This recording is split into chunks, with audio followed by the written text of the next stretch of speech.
C'est votre rubrique Place publique qui vous a emmené toute la semaine à la découverte du site cannois de Thales Alenia Space. C'est là que des ingénieurs conçoivent les dernières générations de satellites. Coralie Chaillan et Emma Arnaud vous font revivre les moments les plus forts de cette semaine. Regardez.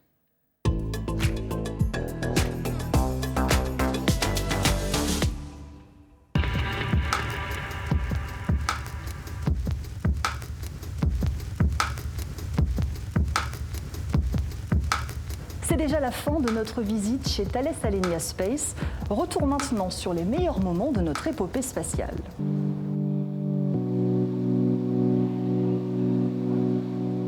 Alors je vous présente le satellite SES-17, qui est un satellite de télécommunication, qui effectivement est un des plus gros, des plus puissants au monde, et qui est en cours d'intégration, de fabrication finale ici à Thales Alenia Space. Alors, à quoi va-t-il servir? Quel est son objectif, sa mission à ce satellite? Alors, sa mission principale est de fournir de la capacité pour faire de l'Internet dans les avions.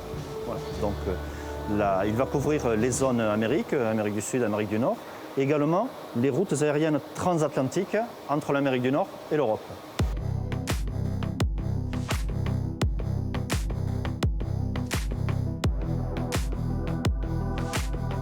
Sabrina Andiapan, bonjour. Vous travaillez sur un autre volet qui est aussi passionnant à Thales Alenia Space, la robotique spatiale. Vous travaillez sur des engins de ce type qui n'ont pas encore été envoyés dans l'espace. Vous êtes sur la phase d'élaboration. À quoi vont-ils servir ? Alors ces véhicules, qu'on appelle notamment serviceurs en anglais, vont servir en fait à aller faire des rendez-vous avec des véhicules dans l'espace, donc des satellites notamment, mais ça peut être également une station spatiale ou même un astéroïde à terme. Et ils vont permettre notamment de pouvoir, pour les satellites, étendre leur vie. Alors comment ils vont faire ça? Donc en fait on se dit qu'une fois qu'un satellite est envoyé, normalement il n'y a plus vraiment de service après-vente. Donc s'il a un problème, s'il faut le réparer, bon, on ne va pas envoyer tout le temps des astronautes, ça coûte cher et puis l'espace est un environnement hostile. Donc ce qu'on essaie de faire, c'est élaborer des véhicules intelligents qui auront une autonomie et qui vont aller donc dans l'espace avec des capacités robotiques pour faire du rendez-vous et avec un bras robotique par exemple échanger une charge utile ou pouvoir le ravitailler en carburant.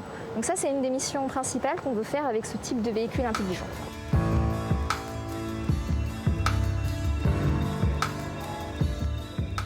Xavier Ladjointe, cette aventure cannoise, vous avez décidé de la raconter par la voix de ceux qui l'ont vécue, ceux qui l'ont incarnée. L'aventure spatiale à Cannes, elle débute dans les années 70 avec un des projets phares, c'est Météosat, le premier satellite de météorologie européen. Expliquez-nous l'importance de ce moment-là pour ce site.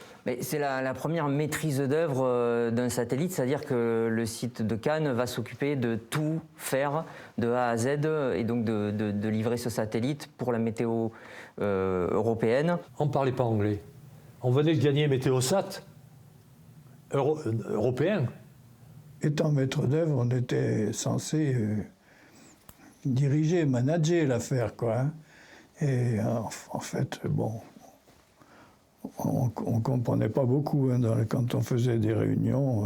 On m'a raconté aussi dans une autre interview qu'au début, les Cannois étaient un peu vus comme des ploucs, quoi, dans le domaine du spatial. Et petit à petit, le site a réussi à s'imposer, mais ça a été une longue course. Météosat, le premier satellite européen météorologique qui a finalement été lancé hier soir de Cap Kennedy par une fusée américaine. Météosat a été construit en France, à Cannes, par l'aérospatiale pour le compte de l'Europe spatiale. C'est un des satellites les plus perfectionnés jamais réalisés dans notre pays. En 1977, le premier satellite de météorologie appelé Météosat était lancé dans l'espace. Et ici, à Thales, les ingénieurs sont en train d'élaborer la 3e génération du modèle. Si on prend le phénomène météorologique qui a impacté et dévasté nos vallées récemment, avec ce satellite-là, qu'est-ce que ça va changer ?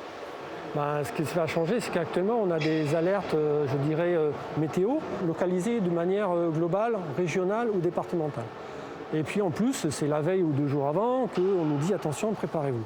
Ici, en fait, ce que Météosat et l'ensemble des météorologues voudraient, c'est d'être capable de localiser à l'intérieur du département une région, voire même une vallée, et cette fois-ci, non pas en jour, mais en heure.